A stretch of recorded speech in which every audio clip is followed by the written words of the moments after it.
J'aimerais dire à quelqu'un, ce que tu vis aujourd'hui qui à tes yeux semble injuste, Dieu le voit. Et Dieu sait pourquoi il l'a laissé entrer dans ta vie. Le désert est un incubateur de champions. Le désert est une gestation qui produit les véritables enfants de Dieu. Le désert est la chose qui fait sortir les héros, qui fait sortir les gens qui ont une foi à toute épreuve. Un incubateur de super croyants. Et j'aimerais que tu glorifies Dieu si tu traverses un désert en ce moment. Parce qu'il vaut mieux que tu traverses le désert maintenant pour que tu sois une expérience divine qui a réussi, plutôt que tu sois une expérience qui a avorté, qui a perdu son salut. L'apôtre Paul déclare: je me glorifierai de mes faiblesses, de mes tribulations et des maux que j'expérimente, car lorsque je suis faible, c'est alors que je suis fort. Pourquoi l'a-t-il dit? Lorsque vous passez par une période difficile aujourd'hui, prenez cela comme une formation, comme un training.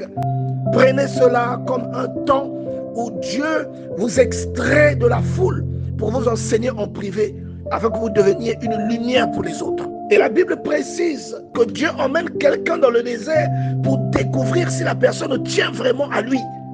Vous ne pouvez jamais posséder une compétence sans auparavant avoir reçu une formation pour cette compétence. Donc avant de vous faire accéder à un niveau supérieur, Dieu vous emmènera forcément dans un cycle qui est censé vous exercer, qui est censé vous préparer. Et Dieu est un investisseur. Ce qu'il investit en vous, c'est pour amener un grand nombre de personnes à lui. Ne sous-estimez jamais ce que vous vivez.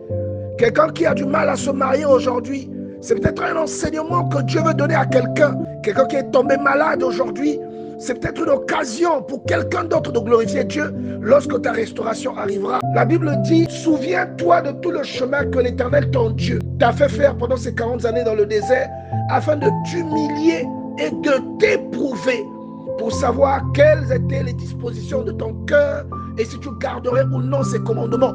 Il y a des gens qui prétendent aimer Dieu, mais qui abandonnent dès que la tribulation commence.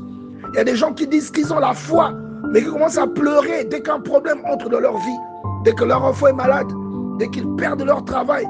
N'oubliez jamais que toutes ces choses sont symbolisées par le désert dont il est question dans Deutéronome 8:2. La Bible dit au verset 3, il t'a humilié, il t'a fait souffrir de la faim. L'avantage avec l'humiliation de Dieu, c'est qu'elle ne vient pas pour te confondre. Elle vient pour te grandir. Une personne qui est humiliée aujourd'hui par la main de Dieu est une personne qui est préparée à l'élévation. Et j'aimerais te rappeler le cas de Joseph, qui fut humilié, vendu par ses frères malgré la promesse de Dieu dans sa vie. Vous avez peut-être reçu une promesse de Dieu. Vous avez peut-être vu en songe quelque chose que Dieu vous a annoncé.